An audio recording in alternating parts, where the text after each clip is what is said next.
Hello tout le monde, alors aujourd'hui je vous retrouve pour une nouvelle vidéo, donc je vous retrouve pour le classement, je vais y arriver, pour le classement de mes 10 palettes préférées qui sont sorties cette année. Donc c'est pas des palettes que j'ai découvertes cette année, c'est des palettes vraiment que leur sortie était cette année. Donc il y a vraiment pas mal de choses, j'en ai 10 à vous présenter, j'ai réussi à en mettre 10 tout pile, donc je suis plutôt fière de moi. Alors elles ne sont pas là devant moi, elles sont pas classées dans l'ordre. Mais je vais essayer de vous les classer dans l'ordre là maintenant tout de suite. Donc, tout d'abord, je vais faire 2 tas parce que sinon je vais faire tomber les palettes. Et le but, ce n'est pas de casser mes palettes, n'est-ce pas? Alors, première palette, donc celle qui se retrouve en numéro 10, c'est la New Romantic de chez Beauty Bay. Alors, pourquoi elle se retrouve déjà en numéro 10? Elle se retrouve en numéro 10 parce que c'est pas mon harmonie préférée, mais elle est dans mon top parce que clairement... ça a été une de mes découvertes que j'ai clairement adoré cette année. Franchement, je l'ai adoré cette palette. Donc, je vais vous la montrer au cas où que vous vous en souveniez pas. Elle se présente comme ceci. Les lumineux, vous le voyez, ils sont juste magnifiques. Les mats, pareil, sont juste trop jolis. Donc, franchement, c'est une palette que je recommande beaucoup aux débutants, mais aussi aux personnes qui sont, entre guillemets, confirmées dans le make-up.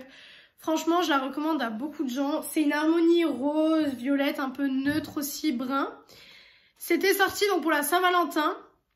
C'est vrai que c'était totalement dans le thème des couleurs pour la Saint-Valentin, forcément. Mais franchement, je la trouve magnifique. Et c'est vraiment, je crois, la première palette Beauty Bay que j'ai testée avec des fards lumineux, autant de fards. Parce que vous savez que la première Beauty Bay que j'ai eue, c'était la Ayo Coralie. Je voulais la mettre d'ailleurs, mais je ne l'ai pas mise parce que tout simplement... il y avait d'autres choses qui passaient avant, donc je ne l'ai pas mise forcément. Ensuite, donc, je ne sais pas où les mettre, je vais les mettre là à côté de moi. Donc, la numéro 9 qui est la Zendo de Natasha Denona. Alors, pourquoi elle se retrouve en 9e place? Elle est en 9e place tout simplement parce que c'est pas une harmonie que j'aime vraiment beaucoup particulièrement. Donc, c'est, vous savez, ce packaging là. Et donc... la palette, je pense que vous l'avez vu partout, elle est comme ceci. Je vais éviter de vous éblouir. Voilà. Et en fait, moi personnellement, je trouve le seul point négatif que j'ai à lui donner à cette palette, c'est que je trouve que c'est pas... enfin, je sais pas, il y a quelque chose qui me dérange avec les verts en tout cas. Donc, je sais pas. Il y a quelque chose qui me gêne avec les verts, mais sinon, c'est la deuxième palette Natasha Denona que je me suis procurée. Et franchement... j'ai pas été déçue du tout. Les lumineux, pareil, sont très jolis. Franchement, les lumineux sont magnifiques. Donc là-dessus, j'ai rien à dire. Mais ouais, franchement, après, ce qui me fait la mettre aussi en 8e place, c'est son prix. Parce qu'elle coûte 70 €. Donc voilà. Pour moi, 70 € avec 18 fards, je crois. 2, 4, 6, 8, 10, 12, 14, 15. C'est pas possible avec 15 fards. 2, 4, 6, 8, 10, 12, 15. Ouais, 15 fards. Pour une palette de 15 fards, 70 €, c'est un peu cher, mais elle est à la 9e place.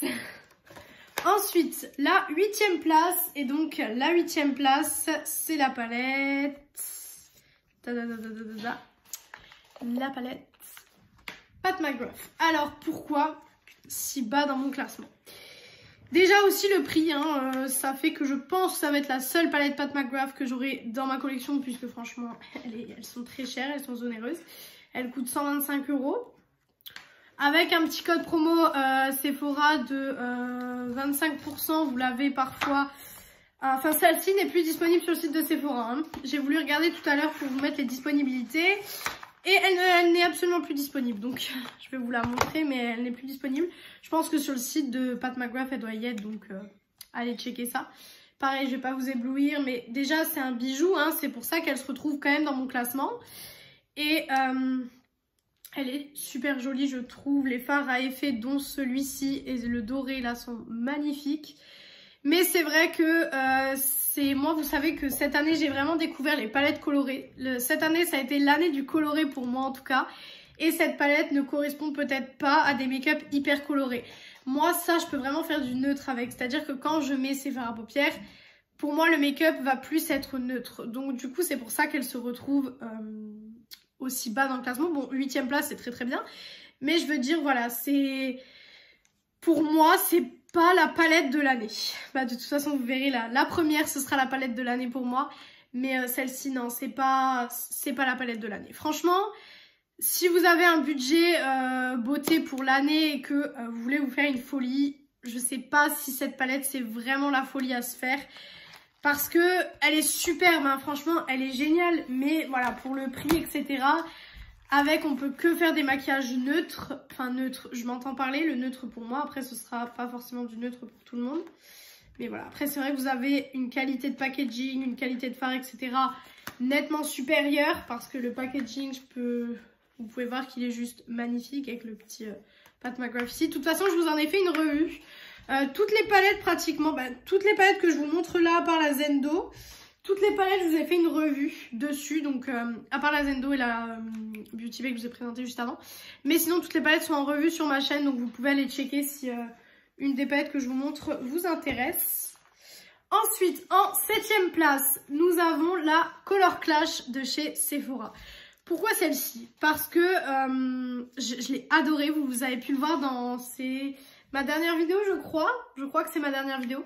Je l'ai testée dans la dernière vidéo que j'ai postée et franchement, c'est vraiment une tuerie. Je vous la conseille. On peut faire des make-up autant colorés que des make-up neutres avec. Donc franchement, là-dessus, il n'y a aucun souci. Je vais vous la remontrer du coup. À l'endroit, c'est mieux. Elle se présente comme ceci. Vous avez le petit OK ici. Et du coup, voilà les teintes. Elle est magnifique. J'avais adoré le make-up que j'ai fait avec. Très facile à travailler. C'est une palette qui coûte pas très cher puisque cette palette coûte 17 €. Donc franchement, c'est génial. C'est une palette qui est sortie il y a pas longtemps. Et franchement, je pensais pas autant l'aimer. De toute façon, si vous voulez beaucoup plus d'informations sur la palette, etc., les grammages et tout ça, je vous invite à aller voir ma dernière vidéo. Mais franchement, ça vaut le détour. Si vous voulez vous acheter une palette pas trop chère, que vous avez un budget assez limité dans le make-up, dites-moi ça en commentaire. Oh, dites-moi ça en commentaire, mais n'importe quoi, mais... Si vous avez un budget assez limité dans le make-up, c'est vrai que c'est une palette qui peut vraiment vous convenir parce qu'on peut faire du coloré, donc avec le bleu et violet qui sont proposés, et du neutre avec les marronnés qui sont proposés aussi. Donc franchement, foncez sur cette palette. J'ai plus de place autour de moi, je n'ai plus du tout de place, c'est vraiment horrible. Ensuite, donc là on était, donc c'était la 7e, celle-là il me semble, ouais 7e. Donc là, 6e place, et la 6e, c'est la Cinnamon Swirl de chez Too Faced. Pourquoi elle est en 6e place? Tout simplement parce que c'est du neutre, que vous savez que le neutre, c'est pas non plus ce que je porte au quotidien. Donc du coup, c'est un petit peu, voilà, elle est comme ceci, si je la présente à l'endroit, c'est mieux. Niveau packaging, franchement, elle aurait pu aller dans mon top 3. Honnêtement, niveau packaging, elle aurait pu aller dans le top 3. Mais le problème avec ces palettes, bon, l'odeur, c'est pas du tout un problème, bien au contraire. Mais l'odeur est juste à tomber. Mais c'est les teintes, en fait. Le problème, c'est que, c'est des teintes neutres, c'est du vu et revu dans le sens où toutes les palettes un petit peu de ce style, les pumpkin, les gingerbread et la cinnamon, du coup, se ressemblent énormément. Et du coup, ouais, on a juste peut-être un petit pop de violet. Et encore, je crois qu'on l'avait déjà dans la Pumpkin Spice de l'année dernière. Donc, ouais. Moi, c'est juste les teintes. Après, j'ai fait des très beaux looks avec et je l'utilise très régulièrement parce que vous savez qu'on est dans la période. Donc, je l'utilise très régulièrement. Là, j'ai fait un make-up un peu plus fou aujourd'hui. J'ai utilisé du bleu, j'ai utilisé la Mercury rétrograde. Mais ce n'est pas le sujet parce qu'elle n'est pas sortie cette année. Mais ouais, c'est vrai que c'est... Moi, je l'ai mis en 6e place parce que forcément, voilà, je pouvais pas la mettre plus haut étant donné qu'il y a des palettes que j'utilise plus souvent que celle-ci. Donc, ça aurait pas été raisonnable. Ensuite, donc la 5e, donc top 5, c'est la Beauty Bay, la Wilderness. Alors celle-ci, je l'avais achetée donc dès sa sortie parce que j'avais fait une commande en même temps pour la box Beauty, non c'était Guest List je crois. Et je l'avais commandée en même temps, elle a été en rupture de stock très vite cette palette. Je vous ai aussi fait une revue il me semble sur cette palette sur ma chaîne, mais là il faudrait que vous alliez un peu plus bas dans les vidéos. Mais je pense que je vous en ai fait une, c'est même sûr et certain. Donc elle se présente comme ceci. Voilà. Déjà le packaging avec les petits points scintillants là, etc. Je le trouve magnifique, honnêtement, je la trouve trop belle. Et du coup, la Color Story, je vais essayer de vous le montrer sans mettre mes doigts dans les fards parce que vous savez que ça avec mes ongles, c'est souvent ce qui se passe. Elle est comme ceci. Alors moi, ce que j'ai adoré les verts ici, les rouges ici, même ce bleu là, franchement, j'ai adoré. Je crois même que dans le tuto que je vous avais fait, j'avais utilisé le bleu qui est Twilight, il me semble. Je crois que j'avais fait un make-up très très foncé avec cette palette. C'est une palette que je ressors aussi pour l'automne, parce qu'elle n'est pas sortie pour l'automne, elle est sortie cet été, il me semble. Mais c'est vrai que je la ressors pour l'automne, notamment pour les moutardes qui sont ici, les rouges, même les verts, etc. Enfin, moi, je la trouve juste sublime. Elle est trop trop jolie. Il y a un miroir comme dans toutes les palettes Beauty Bay, comme ça. Elle coûtait 18 €, je crois. Quelque chose comme ça, 18 €. Et de toute façon, tous les prix des palettes seront en barre d'infos. Je crois qu'il n'y a pas de palette édition limitée. À part la Pat McGrath, bien sûr. Mais je crois pas qu'il y a de palette en édition limitée dans ce que je vous présente. Donc tout sera en barre d'infos. Et la Nuit Romantique, il me semble que vous pouvez toujours la trouver aussi. Parce que c'est des palettes qui sont dites édition limitée, mais en général ils font du réassort très très souvent.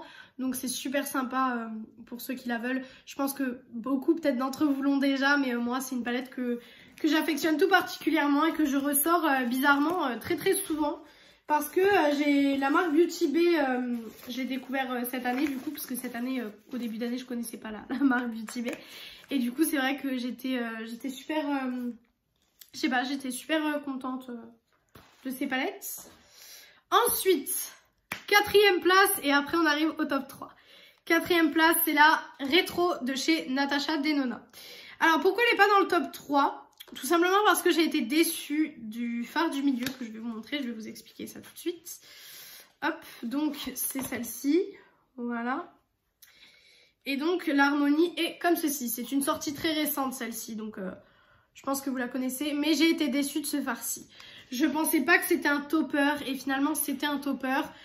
J'ai fait des très beaux looks avec. Mais je me retrouve pas à l'utiliser aussi souvent que ce que j'aimerais en fait. Petite précision aussi, c'est la vidéo, donc je vous fais la vidéo là en décembre parce que du coup je pense pas qu'il y aura des sorties, des grosses sorties juste avant Noël. Bien sûr il y a les kits Too Faced etc que je vous ai présentés, vous connaissez déjà mon avis dessus si vous avez vu les vidéos. Mais je ne vous parle pas encore des palettes que je n'ai pas testées parce qu'il y a des palettes que je n'ai pas testées, que je vais vous faire les crash tests d'ici quelques temps. Parce que j'ai mon petit planning de vidéos qui est déjà fait. Et du coup là je vous parle des vidéos n'importe quoi, des palettes que j'ai déjà testées. Mais je voulais vraiment vous faire cette vidéo maintenant. Si vous avez envie de préparer des cadeaux et que vous voulez acheter une palette à quelqu'un mais que vous ne saviez pas vers quelle palette vous tournez, j'avais vraiment envie de vous faire cette vidéo. Donc voilà, l'harmonie est très jolie en soi, c'est une très très jolie palette. Hein, mais moi j'ai été déçue de ce fard là, donc du coup ça m'a un petit peu, ça m'a un peu déçue. Ensuite, on arrive dans mon top 3. Déjà, je suis allée super rapide. Je pensais pas que j'allais être aussi rapide pour tout vous montrer. Si vous vous posez la question, oui, j'ai une nouvelle couleur de cheveux. J'ai été, comme je vous ai dit, chez le coiffeur. J'étais censée refaire mon blond à la base.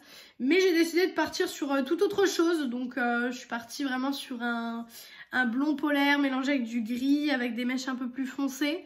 Enfin, je suis partie vraiment dans un tout autre style. Donc, bon, n'hésitez pas à me dire ce que vous en pensez d'ailleurs par rapport à ça aussi. Numéro 3, la Martine Cosmetics, la 669. Cette palette, c'est juste un gros coup de cœur. Franchement, c'est un énorme coup de cœur. Je la trouve sublissime. Donc, je vais la tenir à l'endroit, ce sera mieux. Elle est comme ceci, vous savez, le beau packaging avec les dorures, le petit logo retravaillé. Ça va, moi, elle n'est pas très sale. Pas encore, du moins. Là, elle est un peu sale ici, par contre, ouais, un petit peu ici. Mais ça va. Elle n'est pas très sale parce qu'à chaque fois, j'essaye de la ranger. Et du coup, les teintes, je pense que vous l'aviez vu. Et puis, de toute façon, je vous ai fait, pareil, une vidéo dessus. Donc, vous devez avoir vu les teintes. Mais elle est comme ceci. Et franchement, au début, quand j'ai vu l'harmonie sur les réseaux, j'étais un peu déçue. Au début, je me suis dit, bon, ouais, c'est du foncé, quoi. Et finalement, quand vous l'utilisez sur vos paupières, j'adore. J'avais fait un look dans une vidéo. Mon look d'Halloween, c'était avec cette palette. J'ai refait un look il n'y a pas très longtemps aussi avec cette palette. Franchement, je la lâche pas. Toutes les palettes que je vous présente là, c'est des palettes que, étonnamment, quand je ne filme pas, parce que vous savez qu'en général, je vous filme des reviews, des crash tests. Quand je ne filme pas, c'est des palettes que je me retrouve à du coup aller chercher dans mes tiroirs et à utiliser Mais instinctivement en fait, j'ai pas besoin de me dire quelle palette je vais utiliser aujourd'hui, qu'est-ce que... C'est instinctivement. Donc franchement, ça veut dire que c'est des coups de cœur et celle-ci fait vraiment partie de mon top 3. J'ai même pas eu de doute à la faire mettre en top 3 parce que vraiment pour moi c'est une des plus belles sorties qui est sortie cette année et Martin Cosmetics est l'une des rares marques encore à avoir fait une vraie collection d'Halloween avec un vrai teaser, une vraie campagne autour de la palette et ça j'ai vraiment bien apprécié parce que dans sa vidéo elle détaille bien, enfin franchement je vous laisserai aller voir de toute façon la vidéo de Gaëlle parce que c'est la palette à Gaëlle Garcia Diaz, mais moi j'ai trouvé que toute la campagne et tout ça autour de cette palette c'est vraiment une sortie qui m'a réellement donné envie et que c'est pas le genre de sortie que quand vous voyez sur les réseaux vous vous dites encore une palette comme ça, etc. Vraiment celle-ci m'a vraiment beaucoup donné envie. Deuxième place dans mon top 10, c'est la Norvina volume 5. Celle-ci, franchement, j'ai eu un énorme coup de cœur sur cette palette aussi. Donc quand je l'ai vue pareil sur les réseaux, je me suis dit, ok, c'est encore une palette violette. Parce que tout le monde avait dit que c'était le mix entre la rose qu'elle avait fait et la violette. Et en fait, quand je l'ai reçue, absolument pas. Ça n'a rien à voir. Donc, elle se présente comme ceci. Hop. Et du coup, les teintes sont comme... il est là le papier, j'allais dire. Comme ceci. Donc, cette palette coûte 70 € aussi, comme la Natasha Denona. Sauf que... Oui, c'est la Natasha Denona. Sauf que dans celle-ci... Eh ben, il y a 25 teintes, je crois, hein, si je me trompe pas. Il me semble que c'est ça, oui. Il doit y avoir 25 teintes, si je dis pas de bêtises. Oui, 25 teintes. Et là, je suis d'accord de payer ce prix-là parce qu'on a plein de teintes, on a des films différents, etc. Là, je suis d'accord. On a quand même 10 fards à paupières de plus que dans les Natasha Denona. Alors, les palettes Anastasia, clairement, je les déconseille aux débutants parce que c'est des pigments pressés, donc forcément, ça va être plus dur à travailler, plus dur à estomper, etc. Mais sinon, elle est magnifique. Même en cadeau d'anniversaire ou cadeau de Noël cette année, elle est trop trop belle. Franchement, c'est pareil, ça a été un énorme coup de cœur aussi que je ne pensais pas l'aimer autant. Et finalement, quand vous regardez l'harmonie, je ne trouve pas qu'elle ressemble à l'une ou à l'autre qu'elle a déjà fait. Franchement, je ne trouve pas. Dites-moi en commentaire si vous trouvez une ressemblance. Mais non, moi je ne trouve absolument pas. Donc voilà. Et mon top 1. Donc ma palette préférée. Qui a été une très grande surprise. Franchement, je pensais absolument pas la mettre dans mon top 1. Enfin, dans mon top 1. Enfin, la mettre en palette préférée de cette année. Parce qu'il y a plein de palettes qui sont sorties cette année, faut le dire. C'est la Rose Quartz de Huda Beauty. Alors cette palette, clairement, je ne pensais pas la mettre aussi haut dans le classement. Je pensais pas du tout parce que quand je l'ai vue sur les réseaux, pareil, hein, je me suis dit, ok, Huda nous a refait du neutre. Du neutre un peu plus froid, mais du neutre quand même. Et du coup, j'ai vu plein de gens qui disaient que pareil, la palette ressemblait à la Mercury rétrograde et à la Naughty. Moi, je ne trouve pas. Personnellement, je trouve qu'il n'y a aucune ressemblance. Je vous l'avais dit de toute façon dans la revue. Donc, le packaging est comme ceci. Super beau packaging en passant. Hein. Magnifique. Et du coup, les teintes sont comme ça. Et moi, je l'aime tellement. Mais je l'aime tellement. Franchement, je sais pas. Je sais pas pourquoi. J'arriverai pas à vous expliquer parce que des harmonies comme ça, je veux dire, c'est pas...